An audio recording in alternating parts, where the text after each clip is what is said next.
வணக்கம்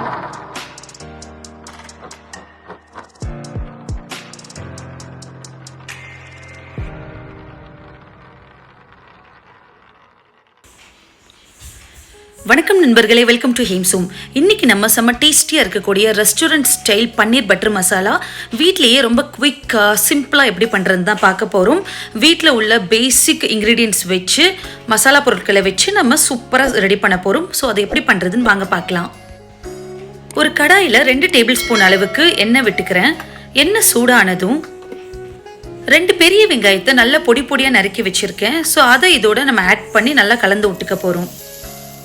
இப்போ எண்ணெய் சூடானதும் வெங்காயத்தை நான் சேர்த்துட்டு ஒரு பிஞ்ச் அளவுக்கு உப்பு போட்டுக்கிறேன். உப்பு ஏன் இப்போ சேர்க்குறோன்னா நம்மளுக்கு வெங்காயம் சீக்கிரம் வதங்கிடும். வெங்காயம் ஒரு 1 to 2 நிமிஷம் வரைக்கும் நல்லா குக் ஆகட்டும்.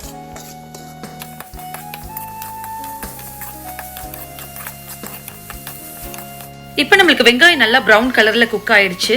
இந்த டைம்ல நம்ம 1 டீஸ்பூன் அளவுக்கு இஞ்சி பூண்டு விழுது சேர்த்துக்கிறோம். இதையும் சேர்த்துட்டு இது நல்லா பச்சை ஸ்மெல் போற வரைக்கும் நல்லா வதக்கி விட்டுருங்க.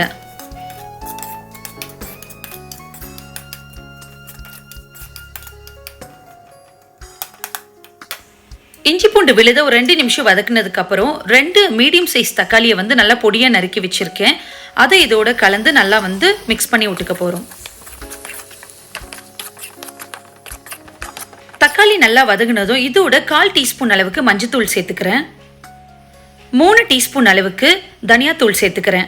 இது வீட்டில் அரைச்ச மல்லித்தூள். ஸோ 3 டீஸ்பூன் அளவுக்கு இதோட சேர்த்துக்கிறேன். 2 டீஸ்பூன் தனி மிளகாய் தூள் சேர்த்துக்கிறேன். நீங்கள் காஷ்மீரி தூள் கூட சேர்த்துக்கிறலாம். இதோட நீங்கள் கரம் மசாலா கூட சேர்த்துக்கிறலாம். இன்றைக்கி நான் கரம் மசாலா எதுவுமே ஆட் பண்ணாமல் தான் நான் செஞ்சுருக்கேன். இது எல்லாமே சேர்த்ததுக்கப்புறம் நல்லா கலந்து விட்டுருங்க. இது ஒரு 1 to 2 நிமிஷம் அந்த எண்ணெயிலே நல்லா வேகட்டும்.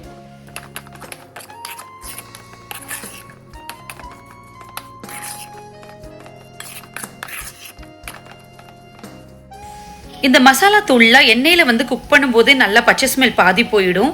ஸோ இந்த ஸ்டேஜில் 1 கிளாஸ் அளவுக்கு தண்ணி ஆட் பண்ணி நல்லா கொதிக்க விடுறேன்.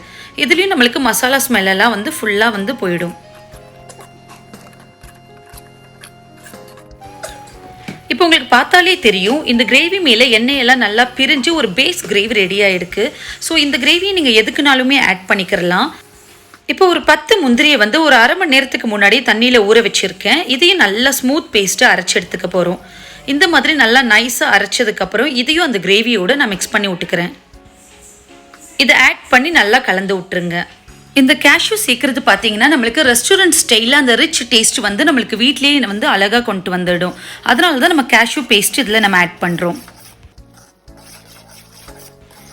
முந்திரி பேஸ்ட் ஆட் பண்ணதுக்கப்புறம் ஒரு 1/2 கிளாஸ் அளவுக்கு நல்லா தண்ணி ஆட் பண்ணிக்கிறேன். இதை ஆட் பண்ணிவிட்டு நல்லா மிக்ஸ் பண்ணி விட்டுருங்க. இதுவுமே ஒரு 1 to 2 நிமிஷம் வரைக்கும் நல்லா குக் ஆகட்டும்.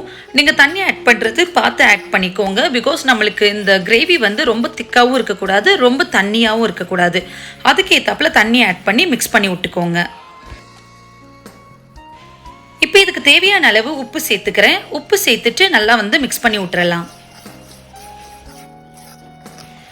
முந்திரி சேர்த்து நல்லா கொதி வந்ததுக்கு அப்புறம் இதோட 2 டீஸ்பூன் அளவுக்கு சுகர் சேர்த்துக்க போறேன். பன்னீர் பட்டர் மசாலா பார்த்தீங்கன்னா ஸ்வீட் டேஸ்ட்ல தான் இருக்கும். ஸோ 2 டீஸ்பூன் அளவுக்கு சுகர் சேர்த்து நல்லா மிக்ஸ் பண்ணி விட்டுருங்க.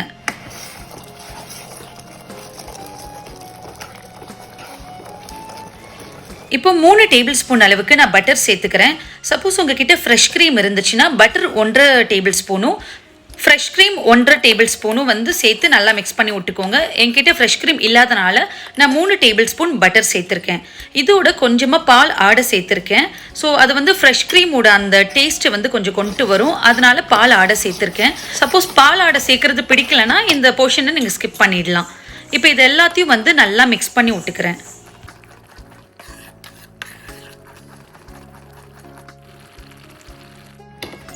இப்போ ஒரு 150 grams ஆஃப் பன்னீர் இந்த மாதிரி கியூப்ஸாக நான் போட்டு வச்சுருக்கேன். இதையும் நம்ம இதில் 1 by 1 ஆட் பண்ணிக்க போகிறோம்.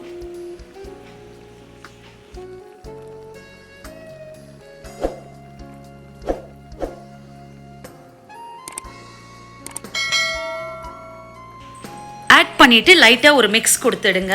ஆக்சுவலாக அந்த ஹீட்லேயே நம்மளுக்கு பன்னீர் வெந்துடும். பன்னீர் ரொம்ப நேரம் குக் பண்ணணும்னு அவசியம் கிடையாது. பட் ஒரு 1 or 2 minutes இந்த மசாலாலாம் நல்லா கோட் ஆகிற மாதிரி நல்லா மிக்ஸ் பண்ணி குக் பண்ணி விட்டுருங்க. பாருங்கள், இப்போ நம்மளுக்கு வந்து பன்னீர் கிரேவி சூப்பராக ரெடி ஆயாச்சு. இப்போ இதில் கொத்தமல்லி தூவி நான் வந்து ஆஃப் பண்ணிடுறேன் ஸ்டவ்வை. கொத்தமல்லி தூவினதுக்கப்புறம் நல்லா வந்து மிக்ஸ் கொடுங்க. அவ்வளோதாங்க, நம்ம வந்து ரெஸ்டாரண்ட் ஸ்டைல் பன்னீர் பட்டர் மசாலா வீட்டிலேயே வீட்டு மசாலா யூஸ் பண்ணி ரொம்ப சூப்பராக ரெடி பண்ணியாச்சு. கண்டிப்பாக இதை நீங்கள் ட்ரை பண்ணி பாருங்கள், உங்களுக்கு ரொம்பவே பிடிக்கும். இந்த வீடியோ உங்களுக்கு பிடிச்சிருந்தா லைக், ஷேர், கமெண்ட் பண்ணுங்கள். ஹேம் சோமா மறக்காமல் சப்ஸ்கிரைப் பண்ணிவிடுங்க. அடுத்து ஒரு நல்ல வீடியோடு உங்களை நான் மீட் பண்ணுறேன். நன்றி.